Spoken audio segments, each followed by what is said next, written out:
ზირაქაშვილს მიაწოდა. იქ აღმოჩნდა და შეძლო რა თქმა უნდა იმ შეტევის დაბოლოება.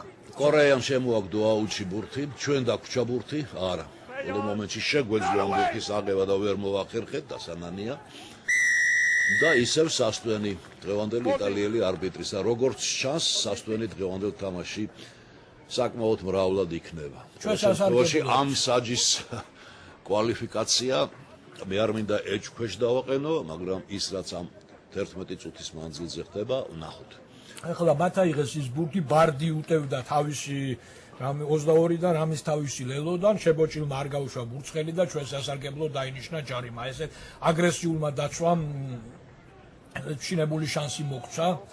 კარში დასარტყმელა და ანგარიშის გასათანადო. ლაშა მალაღურაძე ახლო მანძილიდან კარისპირ და აქ გულშემატკივრების ჩვენი ეროვნული დროშით ხელში, იქ ქართველები რომლებიც იქ ცხოვრობენ, მივიდნენ სტადიონზე და გესვით ხმა როგორც ხმაგობენ ისინი საქართველოს ეროვნულ ნაკრებს. ლაშა მალაღურაძე თქვენს ეკრანზე საფრანგეთის ბეზიეს და საქართველოს ნაკრების ნახევარმცველი.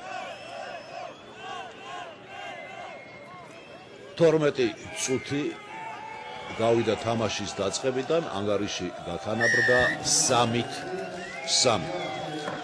აი ასეთი ანგარიში 12 წუთის შემდეგ, როგორც გითხარით, დაძაბულობა დღევანდელ შეხვედრას ნამდვილად არ დააკლდება და ამდენადაც, რადგანაც დაძაბული და პრინციპული იქნება მატჩი, იქნება იგი საინტერესოც.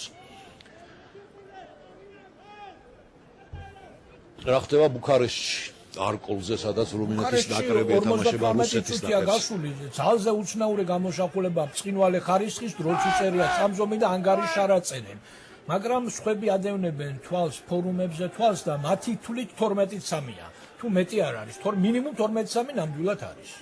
19-3 ყოფილა რუმინეთს ლელო დაუგია. 19-3. ეს კი პირველ შეხვედრას იგებს რუმინეთის. რუმინეთი დიახ, პირველ შეხვედრას იგებს პორტუგალიაში ამ სტადიონზე დამარცხდა ზუსტად გახსნის დღეს, როდესაც ჩვენ უკრაინას დიდი ანგარიშით ძლიერჩინ, აი მაშინ პორტუგალიამ ცოტათი მოულოდნელად ზრია რუმინეთი 24-17.